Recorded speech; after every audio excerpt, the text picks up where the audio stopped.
Welcome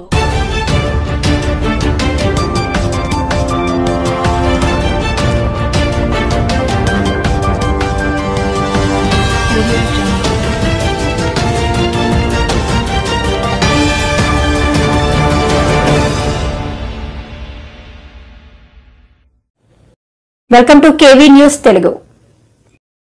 Jagan చేసిన తప్పిదాలను చక్కదిద్దే పనిలో చంద్రబాబు సర్కారు ఉంది అని టీడీపీ రాష్ట్ర కార్యదర్శి గంటా నూకరాజు అన్నారు. జగన్ చేసిన తప్పిదాలను చక్కదిద్దే పనిలో చంద్రబాబు సర్కార్. టీడీపీ రాష్ట్ర కార్యదర్శి గంటా నూకరాజు. వాలంటీర్లు, మద్యం దుకాణాల్లో పనిచేసే వారిని జగన్ రెడ్డి ప్రభుత్వం ఏ విధంగా మోసం చేసిందో ప్రజలు గుర్తించాలని తెలుగుదేశం పార్టీ రాష్ట్ర కార్యదర్శి గంటా నూకరాజు అన్నారు.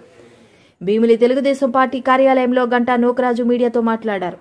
వాలంటీర్లను జగన్ రెడ్డి ఏ విధంగా మోసం చేశారో తెలిస్తే ఆశ్చర్యపోవలసిందేనని అన్నారు. వాలంటీర్ వ్యవస్థకు చట్టబద్దత లేదని, వారు ప్రభుత్వ ఉద్యోగులు కాదని జగన్ రెడ్డి చెప్పిన మాటను మర్చిపోకూడదని అన్నారు.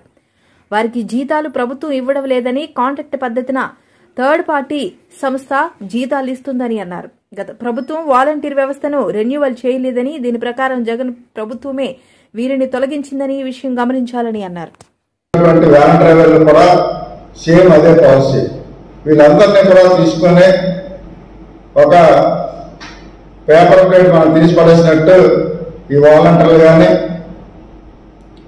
ఎవరైతే బ్రాండ్ షాపుల వర్కర్స్ కానీ, ఎవరైతే డోర్ డెలివరీ చేసినట్టు వ్యాన్ డ్రైవర్ కానీ, ఆ సహాయకులు కానీ, వీరందరినీ కూడా మోసం చేసి ఈరోజు ఈ కూటమి ప్రభుత్వం తొయ్యాలనే కుయుక్తులు పంపుతున్నటువంటి మరి మీ నాయకులు కానీ, మీ నాయకుడిని కానీ ఒకసారి ప్రశ్నించాను. ఒకసారి ఈరోజు జరుగుతున్న పరిణామం ఏంటి, మీరు చేస్తున్న నిర్వాహకం ఏంటనేది ఒకసారి ఆలోచించుకుంటే మీరెవరో నిర్ణయం ఏ విధంగా మోసం చేశారు అనేది బయటపడుతుంది.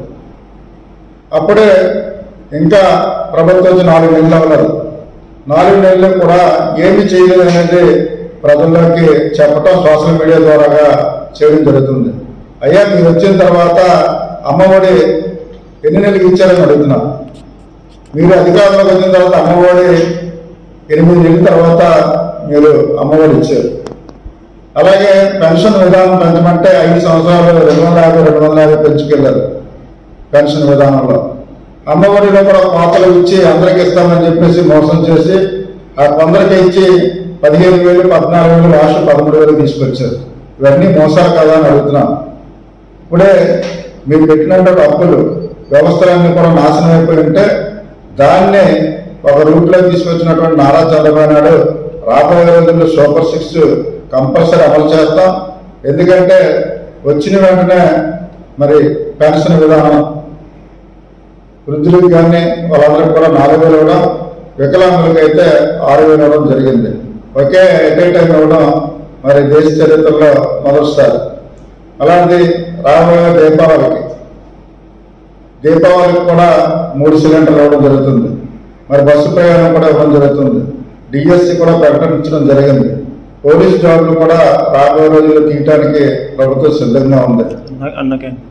అన్న క్యాంటీన్లు కూడా ఓపెన్ చేయడం జరిగింది. ఇవన్నీ కూడా చేసేటప్పుడు కూడా ప్రభుత్వం మీద బురద జల్లాలన్న ఆలోచన పక్కన పెట్టండి దయచేసి. ఎందుకంటే ప్రభుత్వానికి మీరు సహకరించాలి. ప్రభుత్వం తప్పులు చేస్తే చూపాలి తప్ప 6 నెలలను 4 నెలలను అద్భుతం జరిగిపోమంటే ఎక్కడ కూడా జరగదు. ఎందుకంటే మీరు చేసినప్పుడు సుమారుగా 10 లక్షల పైన అప్పులు చేసి ఈరోజు నడ్డి విరిసి రాష్ట్రాన్ని కుదేలు చేసినటువంటి మీరు మీ నాయకత్వం కూడా మాట్లాడడం ఒక సిగ్గుచేటుగా ఉంది. వైఎస్ఆర్సీపీ నాయకులు ఒకసారి ఆలోచించుకోండి. ఎవరేం చేశాం, ఎందుకు చేశాం, మనకి 11 స్థానాలు ఎందుకు ఇచ్చారు, ఈరోజు పంగనామాలు ఎందుకు పెట్టారనేది ఒకసారి ఆలోచించుకోమని మరి వైఎస్ఆర్సీపీ నాయకులు కానీ జగన్మోహన్ రెడ్డి గారి కోరుతున్నాం. రాబోయే రోజుల్లో అవాకులు చవాకులు పేరితే తెలుగుదేశం పార్టీ నాయకులు కానీ, కూటమి నాయకులు కానీ ఎవరో కూడా ఊరుకోరు. ఎందుకంటే ఈరోజు 2 కళ్ళలాంటి సిద్ధాంతంతో ఒక సైడ్ సంక్షేమం, ఒక సైడ్ అభివృద్ధి, ఏదొచ్చినా సరే నేనున్నాననే విధంగా ఈరోజు కూటమి ప్రభుత్వం పనిచేస్తుంటే ప్రభుత్వాన్ని విమర్శించే హక్కు మీకు ఉందా అనేది అడుగుతూ తెలుగుదేశం పార్టీ తరఫున ఇంకా అవాక్యవ పేరితే రాబోయే రోజుల్లో తీవ్రంగా పరిగణించవలసి వస్తుంది అనేది మిమ్మల్ని హెచ్చరిస్తున్నాం. Thank you.